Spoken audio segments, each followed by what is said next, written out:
but I'm Right. also a business owner, and Right. I'm going to have successes and failures. And a success was that I got to speak there. A failure was that maybe it didn't really do anything that I can see yet. The discomfort brings up questions like you were just Yes. asking, like, oh, what could I have done? Or what would make a difference? Well, welcome back to the Business of Christian Fiction podcast. I am here with my friend Rachel Trusty, and I'm excited to talk to her about her fiction books that she's published and her journey as a writer, having to kind of take on that business mindset. This is your full-time gig, right? Like you are a writer. Yes, it Full full is. stop, right? Yeah. And I'm excited to talk to you about this because you're young. You have chosen this route, and I think it's a very courageous route to say like, no, this is what I want to do, and I might have to make some sacrifices or make some adjustments to not, and it might not look like all of my peers, but that's okay because this is what I feel called to do. And so I'm excited to kind of talk a little bit about that along with just our normal conversations about how have you learned to navigate this business world of publishing. And so thank you so much for being on the podcast today. Well, thank you for having me. Why don't we just start with, if you want to just kind of clue the reader in a little bit about your journey, how you got to where you're at, maybe tell us your books that you've published. I know you have a couple under your belt and what's coming up for you. Why don't we just start there? All right. So, like you're saying, I did get started pretty young, and it's kind of funny because growing up, I really hated writing. Like, it was awful. I did not write anything at all. That's so funny. That's normally not what writers say. I know. I was kind of a rebellious kid, actually, when it came to anything that I thought was like academic. Mm-hmm. And I did not want to put my pencil to paper for any subject or anything at all. I wanted to run around and play pretend. Yeah. And that works out because I write fiction. But True. it was like, I will not do what you tell me to do. So So, instead, you decided to make up stories in your head, and yes. Yeah. So I was just, imaginative. And then I was homeschooled. And so my senior year, my mom was like, I really think you should take this essay writing class. yeah, And she was like, I think it'll like build confidence in your writing. And I was like, I don't need confidence. I hate it. I'm horrible at it. I also struggle with like flipping letters. Even still, I flip letters around and misspell things and write things backwards. And it irritated me when I was hmm younger. And but she was like, I think you should do it.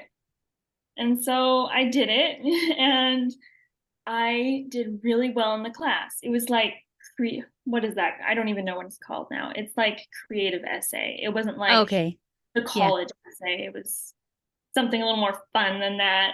yeah, And it was like, oh, it's like I just realized I could fill a piece of paper. Like before that, I avoided filling a piece of paper. And then I was just like, oh, I actually can do that. And she mm. was right. My mom was right. The confidence was what was lacking, I guess. And I was like, oh, so I can fill a piece of paper. So halfway through that class, it was a 6-week course. And it was the day I got back my grade on the first paper. I started writing my first book. And Okay, I was just like, this is so fun. I get to use my imagination. I get to write it down. And so that's actually my first book. My first published one is that book that I started writing that day in my senior year. And so I have that book published and the sequel to that one, and then two others. okay. And so, what are those called? The first one is Becoming Sancra's Queen, and Sancra is a made-up place in Spain. And then Sancra's Fate, it's a sequel to that one. And then the next one that I published was Lily, which is historical fiction, and it has lots of adventure and Right. yeah. And then the last one I published was in 2021. So it's been a little while now. And that is Not Without Yesterday, Okay. which And was a super interesting one to Right. I just read it for the first time this week, the first time after publishing. And I was like, this book is so serious. I really enjoyed it. So that was good because normally I'm like afraid to read my books later. Yeah. So what genre was that? The last one, Mm-hmm. you know, I hate saying, I just hate trying to say what genre it is, which I know is horrible for marketing. But Spoken like a true creative. It's like you don't want to literally, because like for this is yeah, the thing that a lot of people forget, or not a lot of people forget, but as creatives, we we write the story, right? yeah, We're not trying to write a genre for the most part. We're like, we get this idea, and you're like, oh, this is the story. And this is the world surrounding that story. And sometimes that's like a fantasy world, and sometimes that's a real world, and sometimes that's a historical world.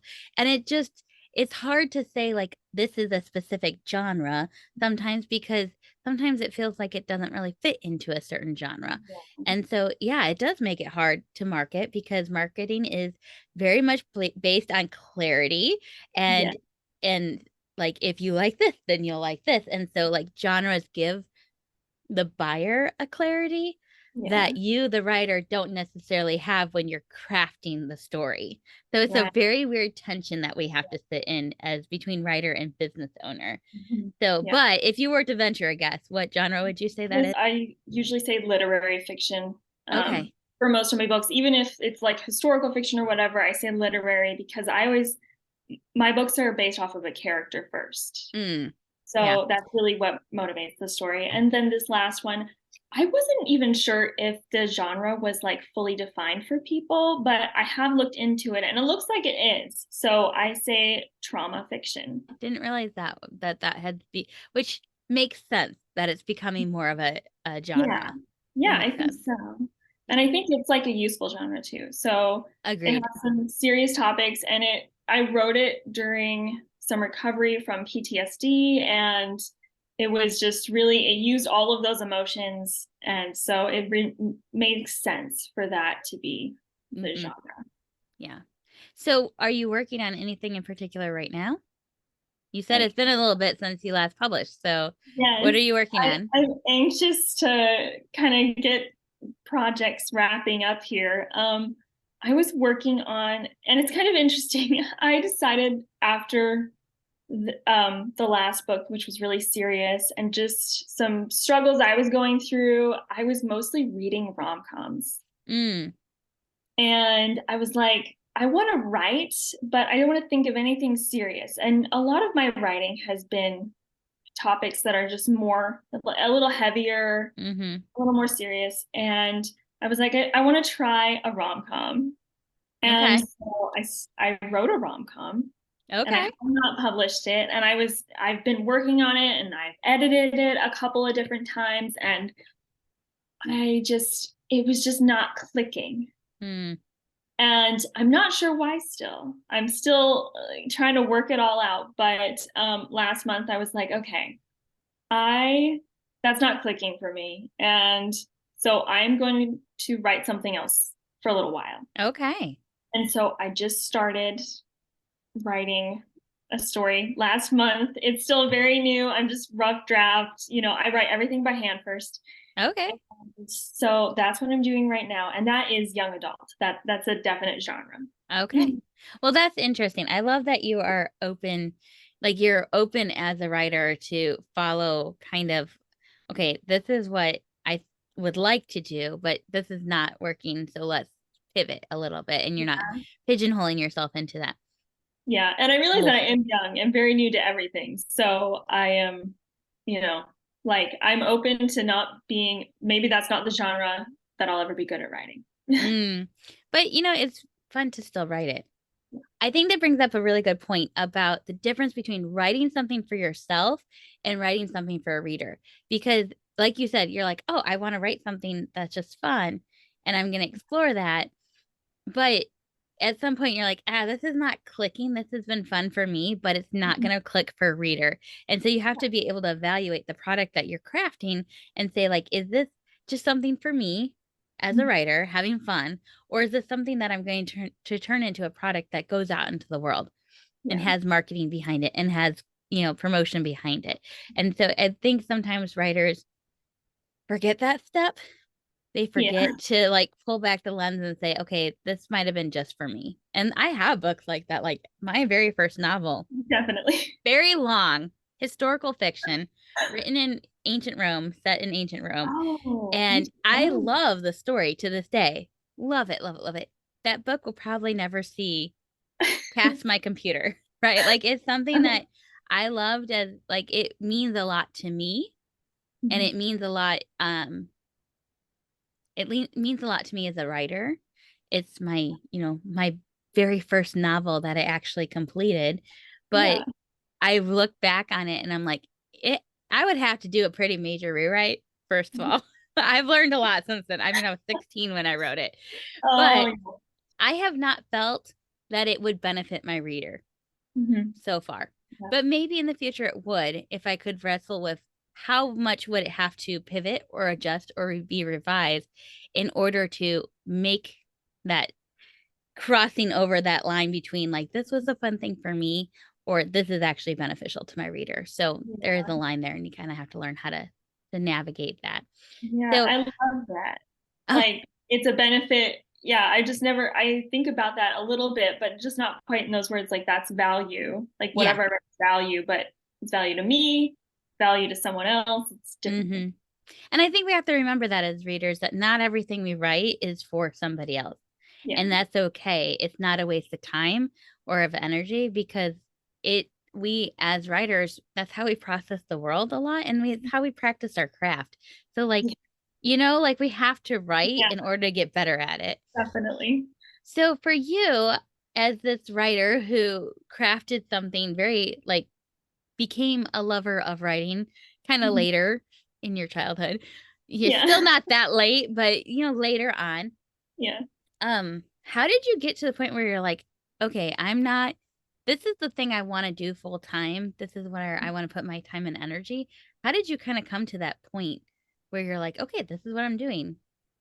Yeah. So, when that was during my senior year that I did that class and wrote my Hmm. first book. And I published it. It actually came out the week after I graduated. And From high so school or from from high college? school, Okay, from high school. high school. So how Um, did you decide you self-published it, right? yeah. Did you think about going traditional or were you like, nope, I'm just gonna go self-publishing route? You know, I how I talked about being that rebellious kid who wouldn't do things that other people told me. So I'm Yeah. still that rebellious kid. And yeah, I just love the control that I have, and it's it's just fun for me to Hmm. look at every part of it and decide. And I love, obviously, I have an editor, I get readers, beta readers, all sorts of help. But I love just being the one who makes the decisions. And I'm like, Hmm. and I've thought sometimes, oh, maybe like some books are better if other people make the decisions for them. But, that just was what felt right. Yeah. Here's the thing, like you are hiring people to help you make better decisions. You have Yeah, an editor, you have other people speaking into it with beta readers and things like that. So it's not creating in a vacuum. It's right. creating with a team. It's just that team looks different than a traditional publisher might look like. Yes. Yeah. Yeah, So and I you kind of like it. I like choosing my team because it's like people that I yeah, trust and judge their work. And if I don't like it, then I don't have to use that. And I you like could that. fire them. I Yeah. think people kind of forget that. Like, if you don't like your editor and you're self-publishing, you can Oh fire no. them, Yes. right? You Yeah. can't do that in a publishing contract. You don't get to say that. No. Yeah, that's crazy to me. That I'm just like, nah. I need to choose myself. Yeah. So you graduated from high school, you published this first novel, and then what happened? So my plan was to go to college then. Mm-hmm. I've always had an interest in geography and cultures and international development. That was what I wanted to go into. And my plan was to go to college. So I applied. It was a school, it's across the country from me. So I was gonna move across the country and I had enrolled in classes and I ordered my books and I was about to sign a contract for an apartment. And I was just so excited.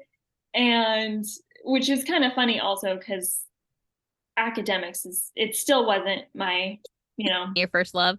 no. So I was like, oh, I'm going to college. And yeah. Yeah.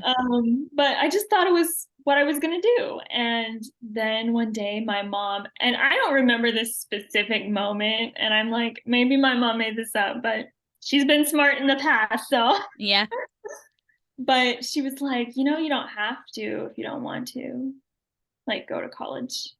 And I was like, and she said that I just like started crying. I don't Oh, remember the crying part, but I remember deciding, like, oh, yeah, that's true.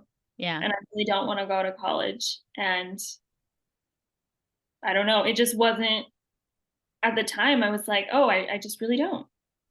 So you were just kind of moving through the motions of this is what I'm supposed to do next with my life. Yeah. And so, Yeah. And it made sense. I yeah. liked there was a plan. I didn't want to have to make some other life decisions that I don't know. It Yeah. just felt like, oh, if I go to college, there's a plan for what classes to take to get this degree. And Mm-hmm.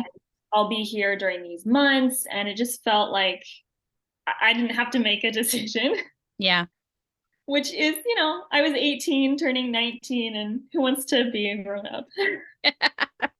Yeah.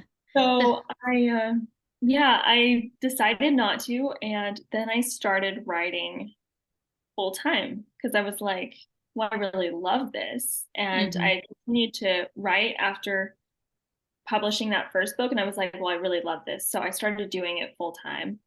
And then I actually became a nanny for a couple of years. So I stopped writing pretty Mm. much almost completely.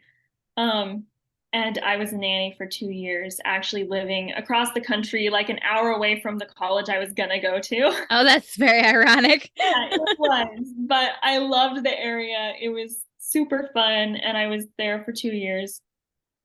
And I realized that I loved kids also during that um, 2 years, so that was really great for me.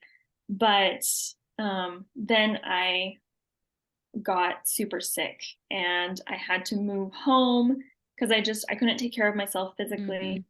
And so I moved home and I was like, well, I literally couldn't do anything. I was just, it was this crazy health thing and I was very weak and I couldn't go out of the house really. And so I was like, well, I can write. Yeah. And so that was really, I'm like, writing kind of just like saved my mental health during all of that. And that's where I wrote Not Without Yesterday with all those emotions that I was having. Yeah. But I also published Lily during that of just being really sick. And it was interesting because I was like, I was super sick and full time during that was not like I was Mm-hmm. not working 40-hour work weeks. It was Mm-mm. nothing like that. I was, you know, working 45 minutes at a time and that was a stretch and then I would take a break and yeah, it was a crazy way to publish and I Right. was yeah, it was a lot going on and I think I don't even remember a lot of what was written in those two books. Yeah, Yeah. I actually don't know. I don't remember publishing one of them because part of the health stuff was also like memory issues and so I'm like yeah, that was very interesting to be publishing under those circumstances and a time when I didn't feel like I could rely on my Mm. brain and there was a lot of stuff going on in my head, but I was able to publish and write and do all of that during that. So I think that's when I really like it really set in that I was like, this is something that I want to do forever. Like Mm. Yeah. even during this time, first of all, it was helping me to be Yeah. able to like, stay sane. Right. But it was also something that I was able to do and able to do well. A lot of people have read my books and those books that I published during that time, and I've done book clubs and they've told me how it impacted them. And I was like, I wrote those words while I was just suffering so badly. And Mm-hmm. so it was like, oh, I can do this. Like, I through wonder if there's a part of me that wonders, like, if because you were suffering, if a level of perfectionism kind of diminishes. You know what I mean?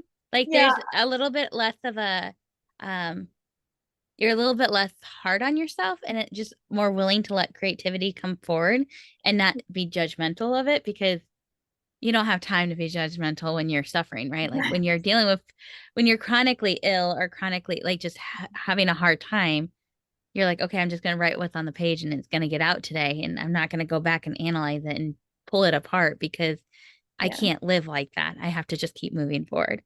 Yeah, and it's funny that you mentioned that because I'm like the opposite of a perfectionist. Oh, really? And that's part of the rebellious thing is if something like if someone says, "Oh, that needs to be a certain way," I'm like, "Does it?" I know. Yeah. Um, but yeah, I think that is true because before I'd want to read through everything and have my editor tell me everything. But during Right. that, there were pages where it was like hard for me to read what was on that page. And I would Hmm. just be like, tell my editor, you do whatever you want with it. I You just trust. make it look good. Yeah. And that was where I was really thankful for a team that I trusted because I Right. was like, I could tell my editor, hey, you take care of that page. I can't read it. And I trust you completely with that.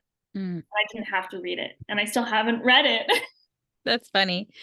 So Yeah. I would love to kind of dive a little bit more into like the business decisions that you've made so far, and maybe even what you're going to do in the future. But for these books that you've published and you have are making it your full-time thing, and I know you have the stint of a nanny in there, but are you generating enough income off of your books right now that like supports your life, or are you still having to kind of supplement it with other things at this point? Yeah, so I am not able to support myself with my income from just the books right now. And I think that's part of, for me, it's kind of interesting because a lot of people my age, you said like I chose this, which looks a lot of different than Right. people my age. And it's interesting because people will be like, oh, you're not going to school? And Mm-hmm. how can you support yourself? I've had that question so many Right. times about supporting myself. And I'm like, I'm 24 years old. I was like, I'm 24 years old. And Right. also, I had this huge health thing where no one would be able to work during that.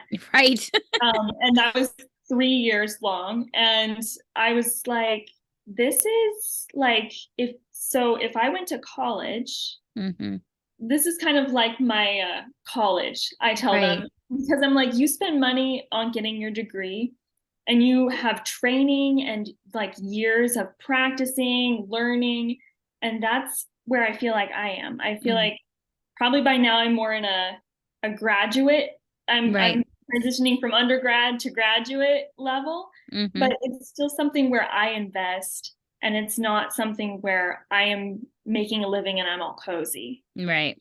I'm in that stage of I'm learning and growing. And even though I'm publishing, these books aren't the best they could be if I were Right. 10 years older and had learned everything. But I'm also not going to learn everything if I'm not publishing and working on it.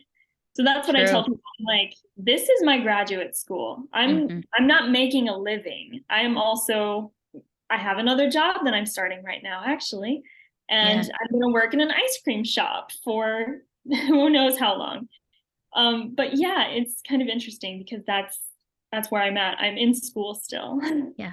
I love that you're approaching it that way because here's the thing. I think a lot of people might who want to do what we do, write stories, especially fiction writers, right? We think we have to go to college and get an MFA Mhm. to be really good at our craft. And while yes, you do really well at your craft when you go through all that Yeah. writing because you're constantly practicing the writing and Yes. you're getting feedback on the writing. The thing is, it doesn't teach you how to be a professional writer. Yeah. You will learn how to write, but you won't learn how to publish. You won't Yeah. learn how to the business side of everything that we do. And so what you're saying is like your schooling is essentially both. You're Hmm. learning how to write better and you're learning how to be a published author. Yes. And you're doing that by trial and error. And like essentially it's almost like an apprenticeship. You're taking in information and you're practicing it in real life. And I think that's a really interesting model. And I kind of wish more writers would do it. But I Yes, know it's hard. It's a hard decision to it make, and is. it's not one that you can make lightly. It Um, doesn't feel as clear. it It feels doesn't. like there's no certain path for this. And Mm-mm. it's not like I take this class, and then someone hands me a degree. Not hands you, it's hard work. Yes, yes, right. I do this and then I get this. Hmm. It feels more unknown. But I do believe that if you're doing the work and you're investing like you would in getting a degree, then Right. it will pay off. When you're talking about investing, what are some of the things that you're choosing to invest in?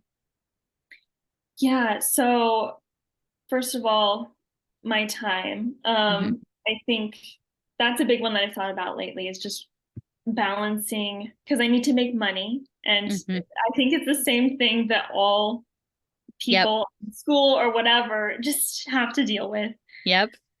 Investing the time and then the money. You know, you got to hire a team. And in my case, I have lots of people in my family that I know that are actually in the business and things like that. So I don't actually have to spend as much as other people in order to Hmm. get a book out. Right. And I also have photography and some design experience.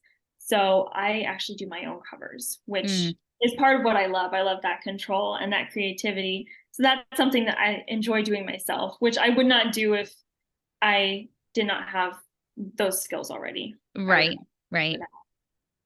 that. But then just taking learning, I like learning from books Hmm. more than I like learning from classes. And so a lot of times I use books and I just read them over and over again. Books from writers about how to write. I have a favorite. Someday You'll Write.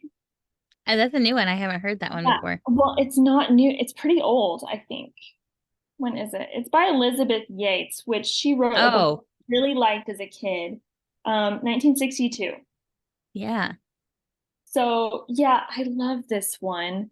And it's just really, I think she's kind of talking to like almost children, um, Mm. or just new writers in general. But it's really simplified and it's Secrets of a Story Maker. And she was Hmm. an author, and I just love what how she puts everything. And it talks about like the tools of being a writer and the tool of being observant or some things like that that just are at your disposal. So Right. that is one of my favorites. So I just read books like that over and over again and at different times of publishing and things like that. Do you read books that have to do with business at all? I have. And Probably not your favorite, right? they're not. They feel academic. Yeah, spoken like a true creative right there. So what I do for the business side of it is that I follow and I have this one girl who she's close to my age and she has started multiple businesses, multiple six-figure businesses, and she's very relatable. And What's her name? it's Evie Rupp. Yes, she has a very fun personality. Evie, And what is it? Evie Rupp. So Rub. it's Evierupp.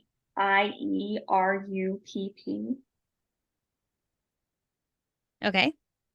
And she is a business coach. And she's also a photographer, and she has something called the Heart University. It's in her Instagram bio, but that is my favorite way of getting information.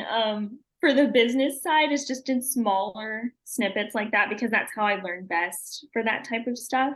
I think you bring up something really valuable here is that we don't always have to go to books or courses to get the information we need. Now, sometimes you might have to go for a specific aspect, but when we're Yes. just talking about like mindset and big picture principles, like just following somebody that's creating short content for us to consume, like there's nothing wrong with that. We should be Yes. feeling okay about following. And there's a couple of business coaches out there that I follow that like every day I'm watching their Instagram to see what Yes. they're sharing. And even today I learned something from somebody and I'm just like, it's just, it's a very quick way to feel like you're ingesting the information you need without having to spend a ton of time in front of something. And then as you're learning these things and it opens up these new doors, you can say, oh, I want to learn more about this. And then you go and learn more about that one thing. And that's mainly what I do. And also, actually, yours. And then yours is a big one that I do too. Oh, well, thank you. I appreciate that. Yes. And I appreciate all of your posts. They're just so easy to understand. And I feel like with hers and yours, I feel like it's just stuff that I'm like, oh, so I could like take this little step today. That's really important to me because I don't know, maybe it's a short attention span. I'm not sure what it is, but I'm just if it feels like I can do that little thing today, then I'll start moving forward instead of, Exactly. oh, I have to read this whole book to understand this thing. And maybe I do with some stuff, but a lot of things I'm just like, if I have to do that, that's gonna bog me down and I won't be excited about it. And that won't be, I don't know how to say this, but it won't be the feel of my business that I want. Because you're trying to put that apprenticeship model into place. They are watching the person who has the knowledge. They're watching them in action. That person may tell them a small thing for them to do, and they turn around and do it, right? So it's like you're taking that model and you're just applying it to your everyday, and you're saying, okay, I know that I want to build a business where I'm writing books and I'm selling them and I'm making a living off of doing that. But in the here and now, I know I'm not there, and I'm going to just watch the people who are further along than me, learn from what they're saying, and apply it immediately. Because then I can make small progress towards my big picture goal. And I think we all could do from that mindset of like, we don't have to know everything all at once. We can practice and learn as we're practicing and grow as we're practicing, and just beginning in the small things and making progress towards the big thing. And so I think that's a really smart way to go about doing it. I think there's a lot of wisdom in that. I really do. As we begin to wrap up, a couple things have come out of our conversation so far, and I think they're really going to be beneficial to the reader, or to the listener rather. Just the idea that you are suggesting that we start small, keep making progress forward, not being afraid of doing something that feels a little bit outside the norm, doing the thing that not everybody else is doing, but just being okay with that, and okay that this is our particular calling, or this is what my life at this stage needs to look like, and not feeling like you have to have it perfectly big right now. Like I think that's hard, especially right now. I don't know why, but I feel like, I mean, the people you see mainly are the people with bigger followings or whatever, and that's why you're seeing them. Yep. But I feel like that is hard right now because it's easy to feel embarrassed. Like, oh, I have 500 followers and I have like 2,000 posts on Instagram.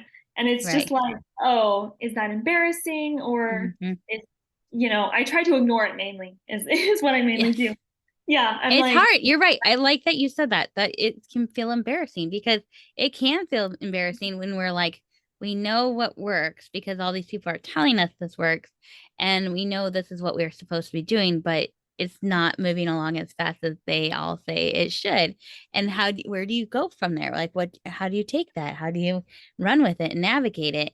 And so I guess as we begin to wrap up, my question to you would be, what would be your advice to that writer that's in the beginning stages like you are, who is trying to do the thing that looks different than all of her peers, who is wrestling with this, like, this is where I know I want to end up, but I know I'm not there yet, and I have to make that progress towards it. What advice would you give to her?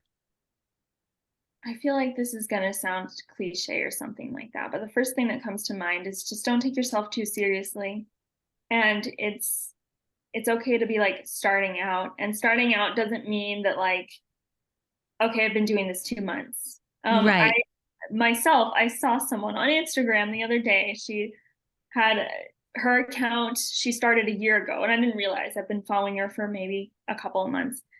And she's super fun. She talks about books, and um I think she's graduating from high school this year, and she has like, I don't know, 50,000 followers, 100,000. She has some big number of followers. And then this week she put on there 1 year on Bookstagram. And I was like, what? 1 year? Like, am I Yeah. saying something wrong? Am I not saying something right? And even though I think as a new writer, someone who's new to all this, still, I think sometimes like, oh, if I were to like do this thing right, then this result that I want or that I'm seeing in other people would happen. And it could, but Right. I think just not making everything depend on something. Mm. It's it's easy to do that. I spoke at a writers conference last April and I was like, "Oh, this is going to be like so big for me. Like this is going to be huge." And it was incredible. And I had no idea why I was a speaker there. Everyone else was, 30 years older than me and had a million times more experience and like success. And I was like, this is crazy and this is going to be huge for me. And it was funny because you could take books to sell in the little bookstore area. Hmm. Everyone loved my classes, but I sold 0 books.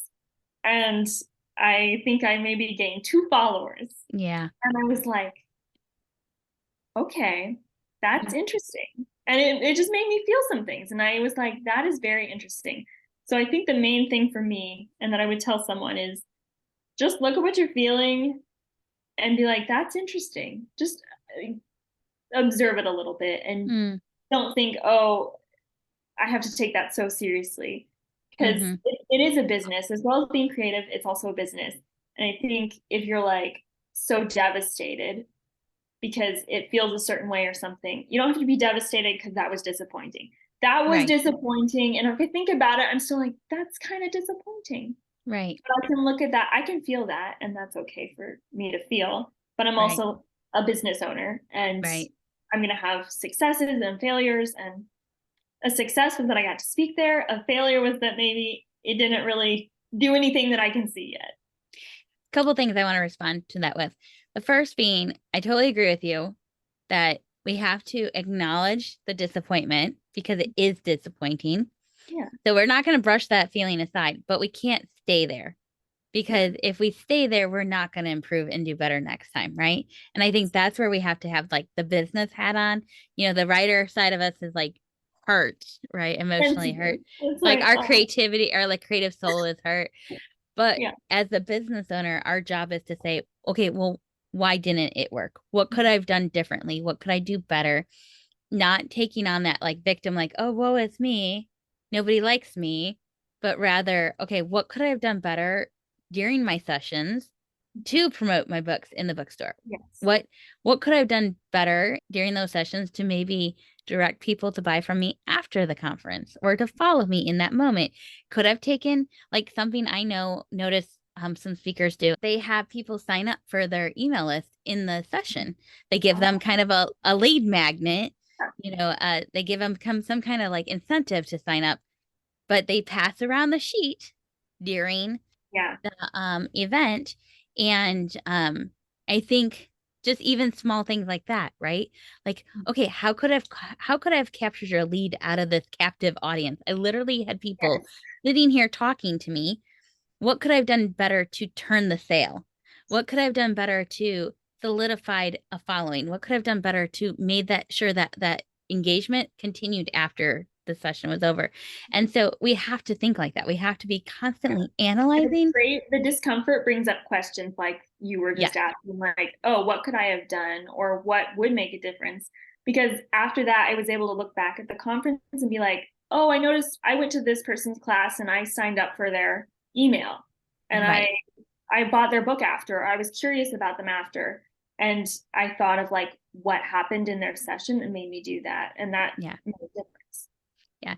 And then the second thing I wanted to point out is that it was not wasted, right? Like we cannot feel like those little moments that feel disappointing to us are wasted because in that moment, you now have that speaking thing under your belt. And you can say when you go to somebody else, hey, so and so, I would like to speak at your event. Here's my past experience, right? So it's not wasted.